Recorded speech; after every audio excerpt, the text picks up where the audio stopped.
শুভ সময় প্রিয় বন্ধুরা। জায়ানন্দিনী টেলে বাংলা কবিতার আসর থেকে আপনাদের সাথে আছি আমি দুতি। আমার সাথে আছেন বাচিক শিল্পী আজমাইন মাহতাব, যিনি একজন সাধারণ মানুষ হয়েও অসাধারণ। আমরা যারা সাধারণ মানুষ আছি তারা আলো দেখি চোখ দিয়ে, তবে আমাদের আজমাইন ভাইয়া উনি আলো দেখেন মনের চোখ দিয়ে। চলে যাচ্ছি ভাইয়ার কাছে। কেমন আছেন ভাইয়া? এই তো আলহামদুলিল্লাহ, আপনি ভালো আছেন? জি আলহামদুলিল্লাহ ভাই, ভালো আছি। জায়ানন্দিনীতে এসে আপনার কেমন লাগছে? সত্যি অনেক ভালো লাগছে। এটা অন্যরকম ভালো লাগা, ভাষায় প্রকাশ করার মতো নয় আর কি। তা ভাইয়া, আপনার আবৃত্তিতে আসা কিভাবে? আপনি কিভাবে বাচিক শিল্পী হয়ে উঠলেন? আচ্ছা, খুবই চমৎকার একটা প্রশ্ন। তো এটা আমি আমার ছোটবেলা থেকেই কালচারাল বিষয়গুলোর প্রতি আগ্রহ ছিল, কিন্তু বিভিন্ন কারণে সেটা সুযোগ হয়নি। তো করোনা আসার পরে অনেকগুলো যখন লকডাউনে সারা পৃথিবী বন্দি অবস্থায় ছিল, তখন অনলাইনে অনেকগুলো প্ল্যাটফর্ম তৈরি হয়, যেমন মনের জানালা, সাহিত্য পরিবার সহ আরো অনেক। তো প্রথম প্ল্যাটফর্মটি আমার মনের জানালা। এই প্ল্যাটফর্মে যুক্ত হওয়ার পরে আমি যেটা লক্ষ্য করলাম যে কালচারাল বিষয়গুলো ওখানে চর্চা হয়, আরো অনেক ভালো ভালো কাজ হয় মন ভালো রাখার মতো। আস্তে আস্তে যুক্ত হলাম সেখানে। তারপরে আবৃত্তিতে আসলাম আর 1 বছর পরে, অর্থাৎ 22 থেকে। ওই আমি মনের জানালায় যুক্ত হই 20 সালে। প্রথম 2 বছর আবৃত্তি করিনি। 22 সালে আমাদের ঢাকা কলেজেরই আমাদের ডিপার্টমেন্টের একজন টিচার, উনিও একজন আবৃত্তি শিল্পী। উনি 98 সাল থেকে আবৃত্তি করেন। আচ্ছা। তো উনি সবাইকে শিল্প সাহিত্য চর্চায় উদ্বুদ্ধ করেন এখনো, স্টুডেন্ট যারা। তা আমাকেও করেছেন। তো আমি যেটা ভাবলাম যে হ্যাঁ অবশ্যই, বা আমি আগে কখনো চিন্তা করিনি যে আবৃত্তিতে আসবো। তো ওনার অনুপ্রেরণায় আমরা আমাদের ঢাকা কলেজে একটা সংগঠন তৈরি করি, ঢাকা কলেজ আবৃত্তি সংসদ। আচ্ছা। সপ্তাহে একদিন আমাদের সিটিং হয়। তো পরে যেটা দেখা গেল, বাইরে থেকে অনেক সাড়া পড়তে থাকে ওখানে। আচ্ছা বাইরে থেকে অনেকে নক করেন আবৃত্তি শেখার জন্য। আচ্ছা। আচ্ছা। তো পরে আমরা চিন্তা করলাম যে এটা শুধু আমরা ঢাকা কলেজ কেন্দ্রিক না রেখে এটা আমরা একদম ওপেন ভাবে শুরু করি। আচ্ছা। আমরা টিএসসি তে একটা সংগঠন তৈরি করি, যার নাম হচ্ছে কথাশৈলী আবৃত্তি চক্র। 2023 সাল থেকে, 23 সালের 6 জানুয়ারি এটা প্রতিষ্ঠা হয়। তো টিএসসি তে সেই ধারাবাহিকতায় প্রতি শুক্রবারে আমাদের সিটিং হয় সকালে, সকাল 9টা থেকে। এটা একদম সবার জন্য উন্মুক্ত একটা প্ল্যাটফর্ম, যারা শিল্প সাহিত্য চর্চা করতে আগ্রহী সবার জন্য। আচ্ছা। তো ভাইয়া, যেহেতু আপনি শিল্প সাহিত্যের সাথে আছেন, আবৃত্তি করেন, আপনার কণ্ঠে একটা আবৃত্তি শুনতে চাই। শিওর। জি। তো আমি এখন যে কবিতাটা আবৃত্তি করতে চাই, এটা আমাদের জাতীয় কবি কাজী নজরুল ইসলামের একটা কবিতা, বিশ্বাস ও আশা। বিশ্বাস আর আশা যার নাই, যেও না তাহার কাছে। নড়াচড়া করে তবুও সে মরা, জ্যান্তে সে মরিয়াছে। শয়তান তারে শেষ করিয়াছে, ইমান লয়েছে কেড়ে। পরাণ গিয়াছে মৃত্যুপুরীতে, ভয় তার দেহ ছেড়ে। থাকুক অভাব দারিদ্র ঋণ, রোগ শোক লাঞ্ছনা, যুদ্ধ না করে তাহাদের সাথে, নিরাশায় মরিও না। ভিতরে শত্রু, ভয়ের ভ্রান্তি, মিথ্যা ও অহেতুক, নিরাশায় হয় পরাজয় যার, তাহার নিত্য দুঃখ। হয়তো কি হবে এই ভেবে যারা ঘরে বসে কাঁপে ভয়ে, জীবনের রণে নিত্য তারাই আছে পরাজিত হয়ে। তারাই বন্দী হয়ে আছে গ্লানি অধীনতা কারাগারে। তারাই নিত্য জ্বালায় পিত্ত, অসহায় অবিচারে। এরা অকারণ ভয় ভীত, এরা দুর্বল নির্বোধ। ইহাদের দেখে দুঃখের চেয়ে জাগে মনে বেশি ক্রোধ। এরা নির্বোধ, না করে কিছুই, জীব মেলে পড়ে আছে। গোরস্থানেও ফুল ফোটে, ফুল ফোটে না এ মরা গাছে। এদের যুক্তি অদৃষ্টবাদ, বসে বসে ভাবে একা। এ মোর নিয়তি, বদলানো নাহি যায় কপালের লেখা। পৌরুষেরা মানে না, নিজেরা দেয় শুধু ধিক্কার, দুর্ভাগ্যের সাথে নাহি লড়ে মেনেছে ইহারা হার। এরা জড়ো, এরা ব্যাধিগ্রস্ত, মিশো না এদের সাথে, মৃত্যুর উচ্ছিষ্ট আবর্জনা এরা দুনিয়াতে। এদের ভিতরে ব্যাধি, ইহাদের 10 দিক তমময়, চোখ বুজে থাকে, আলো দেখিয়াও বলে ইহা আলো নয়। প্রবল অটল বিশ্বাস যার, নিঃশ্বাস প্রশ্বাসে যৌবন আর জীবনের ঢেউ কলতরঙ্গে আসে, মরা মৃত্তিকা করে প্রাণায়িত, শস্যে কুসুমে ফলে, কোনো বাধা তার রোধে না কো পথ, কেবল সম্মুখে চলে। চির নির্ভয় পরাজয় তার, জয়ের স্বর্গসিঁড়ি, আশার আলোক দেখে তত, যত আসে দুর্দিন ঘিরি। সেই পাইয়াছে পরম আশার আলো, যেও তারই কাছে, তারই নিকটে মৃত্যুঞ্জয় অভয় কবচ আছে। ধন্যবাদ। অসাধারণ একটি উপস্থাপন ছিল ভাইয়া, খুব ভালো লাগলো। আচ্ছা, আপনার ছোটবেলাটা কিভাবে, মানে আপনার বেড়ে ওঠাটা কিভাবে, যদি আমাদের সাথে একটু শেয়ার করতেন। আচ্ছা, তার আগে বলি যে আমার জন্ম ঢাকাতেই। আচ্ছা। তো আমার চোখের প্রবলেমটা ছোটবেলাতেই ধরা পড়ে। তো আমি ভর্তি হই একটা প্রতিবন্ধী বিদ্যালয়, এটা সমন্বিত আর কি, মিরপুর 14 নম্বরে যেটা আর কি। আচ্ছা আচ্ছা। তো ওখানে ছোটবেলাটা আমার কেটেছে একটু একা একাই, কারণ কারোর সাথে মেশার সুযোগটা আমার কম হয়েছে। কারণ যেহেতু একটা প্রবলেম, আর নর্মাল ছেলেদের সাথে খেলাধুলা করতে পারতাম না, বা যেহেতু একা একা চলতে পারতাম না, তখন বের হওয়া এটা কমই হয়েছে ছোটবেলায়। সারাদিন বাসায় থাকতাম, আর স্কুলে যাওয়ার সময়ও হচ্ছে কারো হেল্প নেওয়া লাগতো, অর্থাৎ পরিবারের যে ফ্রি থাকতো উনি নিয়ে যেত আর কি, আরেকজনের উপরেই ডিপেন্ড করতে হতো আর কি ওই সময়। তো এভাবেই ছোটবেলাটা কাটে একা একা। তারপরে আস্তে আস্তে আমি নিজেই গ্রো আপ করি। ক্লাস 10-এ যখন পড়ি আমি, তখন থেকে আমি একা চলা শুরু করি আর কি। তখন আমার ভিতরে একটা রিয়েলাইজেশন আসে যে এভাবে তো আরেকজনের উপর ডিপেন্ড করে চলা, এতে করে অনেক কিছু থেকে বঞ্চিত হয়েছি, কারণ উনি সময় পায় না, বা উনি যখন পায় এরকম একটা বিষয় থাকতে হয়। তো ভাবলাম যে আমার তো একাই চলতে হবে, তখন থেকে আমি একাই চলা শুরু করি আর কি। আচ্ছা, তো আপনার যখন স্কুলে বা মানে পড়াশোনার ক্ষেত্রে জি, আপনাকে কেমন ধরনের প্রতিবন্ধকতার ভেতর দিয়ে যেতে হয়েছে? পড়াশোনার ক্ষেত্রে যে প্রতিবন্ধকতা, কয়েকটা প্রতিবন্ধকতাই ফেস করতে হয়েছে। তার মধ্যে একটা হচ্ছে, আমরা যেই পদ্ধতিতে পড়াশোনা করি এটাকে বলে ব্রেইল পদ্ধতি। আচ্ছা আচ্ছা। তো ব্রেইল পদ্ধতি হচ্ছে 6টা বিন্দুর সাহায্যে অক্ষরগুলা ফোঁটা ফোঁটা আকারে থাকে, আচ্ছা। হাত দিয়ে টাচের মাধ্যমে পড়তে হয়। তো একটা বিষয় যে স্কুলে ব্রেইল বইয়ের সংকট ছিল, অর্থাৎ একটা বই কয়েকজন ভাগাভাগি করে পড়তে হতো আর কি, আচ্ছা। অথবা কখনো বই ছিল না। আর ব্রেইলের সিস্টেমটা হচ্ছে, ব্রেইলটা ছিল মাধ্যমিক পর্যন্ত ফ্রি, এখনো। আচ্ছা। পরে আর ফ্রি থাকে না ব্রেইলটা, তখন পেইড ভার্সন। হ্যাঁ। তো পেইড ভার্সনে পেইড করে পড়ার সামর্থ্যটা অনেকেরই থাকে না। আচ্ছা। আমার নিজেরও ছিল না ওইভাবে, তো আমি সব ব্রেইল করতে পারিনি, যতটুকু সম্ভব করেছি। আর অডিও বুকের মাধ্যমে পড়তে হয়েছে আমাকে, শুনে শুনে। আচ্ছা। আর আরেকটা প্রতিবন্ধকতা হচ্ছে রাইটার সংক্রান্ত, অর্থাৎ আমরা যে পাবলিক পরীক্ষাগুলো দেই, আমরা দেই শ্রুতি লেখকের মাধ্যমে, অর্থাৎ আমরা বলবো আরেকজন লিখবে।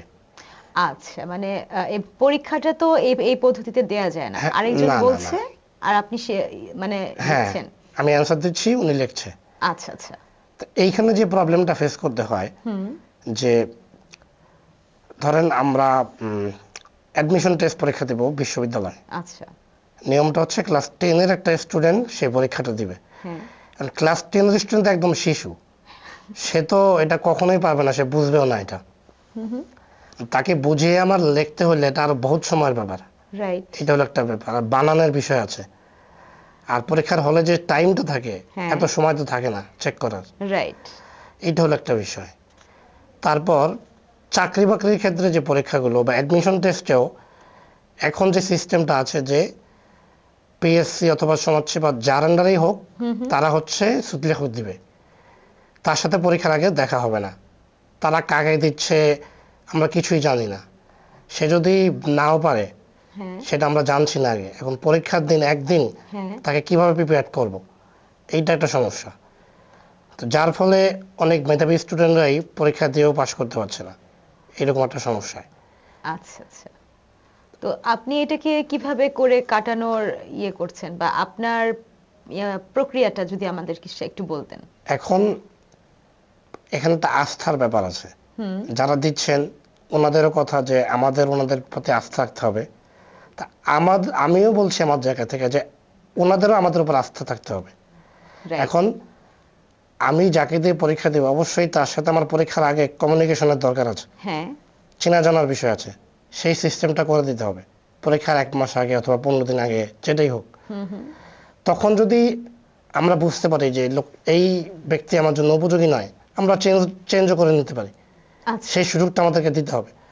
শুধু পরীক্ষার দিন তার সাথে দেখা হবে মানে এই নিয়মটা মানা যায় না। আচ্ছা আচ্ছা, বুঝতে পেরেছি। দেখছেন বন্ধুরা, আমি যেহেতু বলেছিলাম যে আমাদের মাঝে একজন অসাধারণ মানুষ আছেন, তিনি আজমাইন মাহতাব। এই পর্যায়ে আপনার কণ্ঠে আমি আরো একটি কবিতা শুনতে চাই ভাইয়া। এবার আপনি কার কবিতা পাঠ করছেন? আচ্ছা, এবারও হচ্ছে আমাদের জাতীয় কবি কাজী নজরুল ইসলামের আরেকটা কবিতা পাঠ করছি। কবিতার নাম হচ্ছে ক্ষমা করো হযরত। আচ্ছা। তোমার বাণীরে করিনি গ্রহণ, ক্ষমা করো হযরত। ভুলিয়া গিয়াছি তব আদর্শ, তোমার দেখানো পথ, ক্ষমা করো হযরত। বিলাস বিভব দলিয়াছ পায়, ধূলিসম তুমি প্রভু। তুমি চাহ নাই আমরা হইব বাদশা নওয়াব কভু।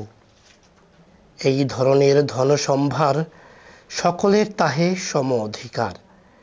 তুমি বলেছিলে ধরণীতে সবে সমান পুত্রবধ, ক্ষমা করো হযরত। তোমার ধর্মে অবিশ্বাসীরে তুমি ঘৃণা নাহি করে, আপনি তাদের করিয়াছ সেবা ঠাঁই দিয়ে নিজ ঘরে। ভিন ধর্মের পূজা মন্দির ভাঙিতে আদেশ দাওনি হে বীর। আমরা জিকে সহ্য করিতে পারি না কো পরমত, ক্ষমা করো হযরত। তুমি চাহ নাই ধর্মের নামে গ্লানিকর হানাহানি, তলোয়ার তুমি নাও নাই হাতে দিয়াছ অমর বাণী। মোরা ভুলে গিয়ে তব উদারতা সার করিয়াছি ধর্মান্ধতা। বেহেশত হতে ঝরে না কুয়ার তাই তব রহমত, ক্ষমা করো হযরত, ক্ষমা করো হযরত। অপূর্ব ভাইয়া, অপূর্ব অপূর্ব পাঠ ছিল। বন্ধুরা, আমরা আমাদের অনুষ্ঠানের একেবারেই শেষ পর্যায়ে চলে এসেছি। ভাইয়া, এই পর্যায়ে আমি আপনার কাছে জানতে চাইছি যে বর্তমানে আপনি কি করছেন, কিসের সাথে যুক্ত আছেন এবং আপনার ভবিষ্যৎ পরিকল্পনা কি, যদি আমাদের সাথে শেয়ার করেন। আমি বর্তমানে পড়াশোনা শেষ করেছি, মাস্টার্স কমপ্লিট করেছি ঢাকা কলেজ থেকে, ইসলামিক স্টাডিজ ডিপার্টমেন্ট থেকে। আর আমি একজন জব সিকার, আর আছি বেশ কিছু কালচারাল সংগঠনের সাথে যুক্ত, আর কয়েকটা সামাজিক সংগঠনের সাথেও যুক্ত আছে। আমাদের প্রতিবন্ধী মানুষদের যে বিভিন্ন সমস্যাগুলো আছে সেগুলো নিয়ে কাজ করি। আচ্ছা, কয়েকটা সংগঠন বলতে আপনি যদি কয়েকটার নাম উল্লেখ করতেন। আচ্ছা, তার মধ্যে একটা সংগঠন হচ্ছে ভিপস, যেটা হচ্ছে ভিজুয়ালি ইম্পেয়ার্ড পিপল সোসাইটি। আচ্ছা, এটা শুধুমাত্র দৃষ্টিপ্রতিবন্ধী মানুষদের একটা সংগঠন। আচ্ছা আচ্ছা, সেখানে সদস্য। আর আরেকটা সংগঠনের সাথে আমি পার্ট টাইম কাজ করি, ভলেন্টিয়ার। তো সেটার নাম হচ্ছে শব্দ দৃষ্টি। আচ্ছা। তো এখানে যে ব্রেইলে যে বই ছাপানো হয় সেটার প্রুফ রিডিং এর কাজ করি। আর বইমেলাতে আমাদের একটা স্টল আছে, গত বছর থেকে এটা চালু হয়েছে আর কি, আমাদের ব্রেইলের স্টল। তো সেখানে বসি। আচ্ছা। আর কিছু ভলেন্টিয়ারি কাজও করি আর কি, পার্ট টাইম করে কাজ করছে। আচ্ছা, খুবই ভালো লাগলো আপনার সাথে কথা বলতে পেরে। একজন অসাধারণ মানুষের সাথে আজ আমাদের কথা হচ্ছে।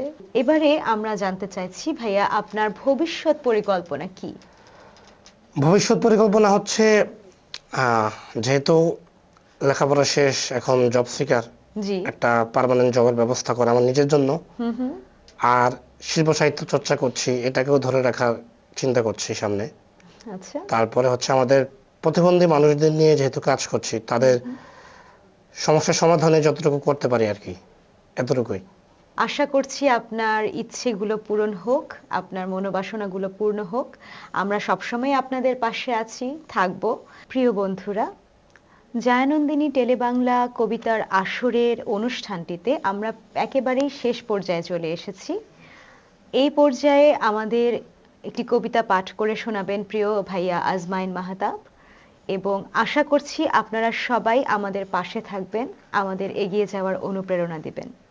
সবাই ভালো থাকুন, সুস্থ থাকুন, সুন্দর থাকুন।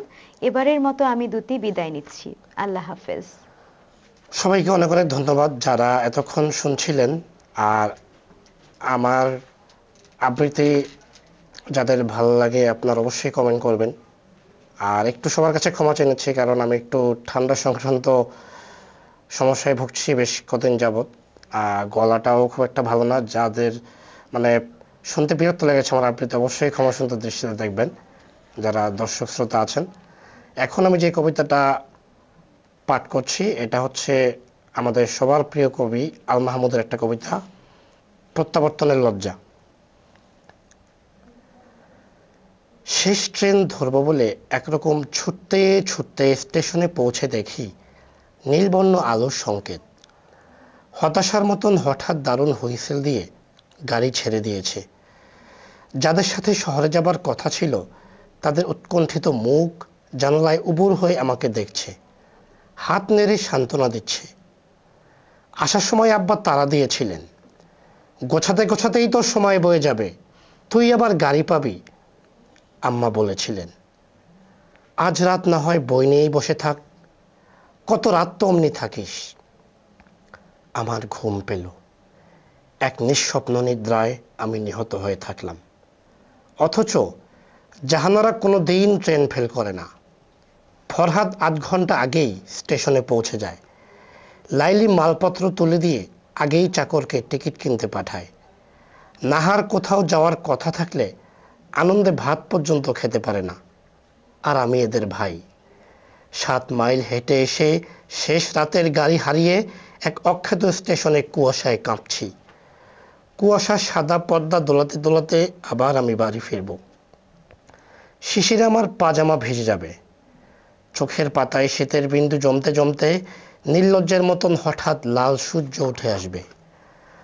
পরাজিতের মতন আমার মুখের উপর রোদ নামলে সামনে দেখব পরিচিত নদী, ছড়ানো ছেটানো ঘরবাড়ি, গ্রাম। জলার দিকে বকের ঝাঁক উড়ে যাচ্ছে। তারপর দারুণ ভয়ের মতো ভেসে উঠবে আমাদের 8 চালা কলার ছোট বাগান। দীর্ঘ পাতাগুলো না না করে কাঁপছে। বৈঠকখানা থেকে আব্বা একবার আমাকে দেখে নিয়ে মুখ নিচু করে পড়তে থাকবেন, ফাবিআইয়ি আলাই রাব্বিকুমা তুকাযযিবান। বাসি বাসন হাতে আম্মা আমাকে দেখে হেসে ফেলবেন। ভালোই হলো তোর ফিরে আসা, তুই না থাকলে ঘরবাড়ি একেবারে কেমন শূন্য হয়ে যায়। হাত মুখ ধুয়ে আয়, নাস্তা পাঠাই। আর আমি মাকে জড়িয়ে ধরে আমার প্রত্যাবর্তনের লজ্জাকে ঘষে ঘষে তুলে ফেলব। ধন্যবাদ।